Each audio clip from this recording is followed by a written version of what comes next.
I remember one time when I was absolutely clear about what I was waiting for. I was 17, and I was waiting to get out of my parents' house. And I'd been waiting for far too long. I had no grand plan for the future. It was just not this. I couldn't wait to go to college. I'd be free, and somehow life would start over, or maybe just start. Not this is where I began. While I've since learned that this path of negation, not this, not that, is a legitimate way of searching, it does require some effort and some trial and error. You can't just think it, you have to actually do something and then see what happens later. Otherwise, the not this becomes nothing at all. Action and reflection, I've learned, are a necessary pair. At 17, I was pretty clueless about myself and the world too. I didn't know the process of reflection. I was just geared to try life out on my own, or so I thought. I remember the moment when my parents dropped me off at the dorm at college and drove away. I was ecstatic for about 5 minutes. And then I was face to face with what I'd been waiting for, and I was scared.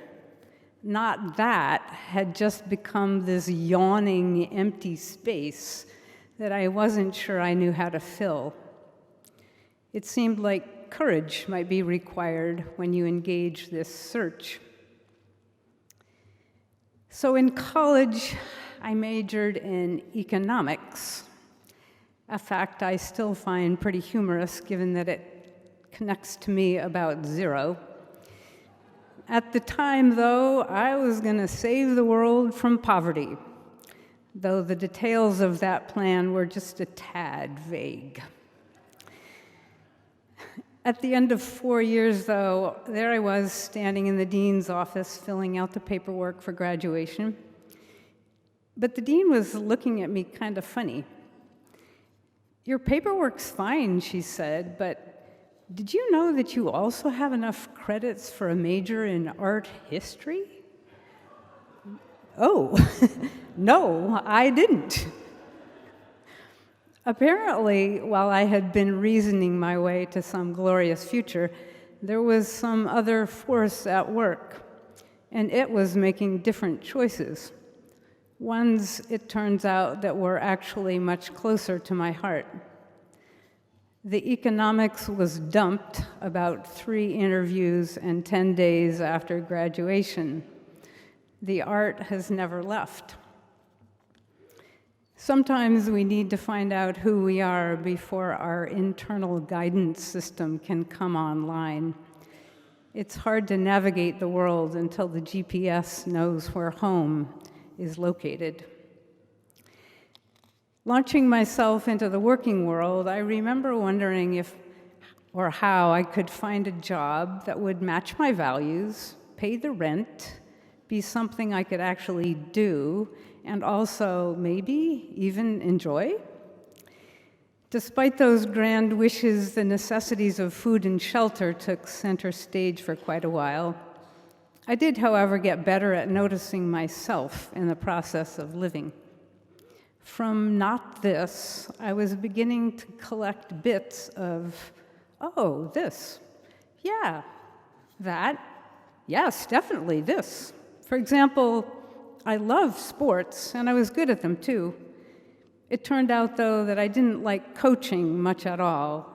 Too much yelling across the field and not enough of that feel of grace. I loved art, too, but no talent to speak of. I could tend a greenhouse and be a gardener, but that didn't fill me up so much. Back and forth, round and round, from internal to external, back again, I was fumbling my way toward a life that was trying to become mine. How many times I wondered, what am I doing? What am I hoping for? And how do I fit in this world?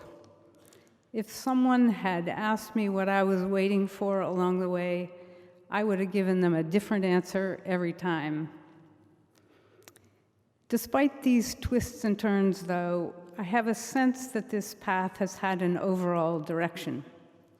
Somehow the doing, the reflecting, and even the waiting too, they allow us some wisdom, maybe some help with the steps to come. For me, at least, the path feels more and more an inward one, the pull of spiritual center, and if I'm lucky, this journey will bring me closer and closer to that place. But at each turn, that same question remains for all of us, I think. What is it now that we're waiting for? And if we see, will we take that step that moves us toward that center place?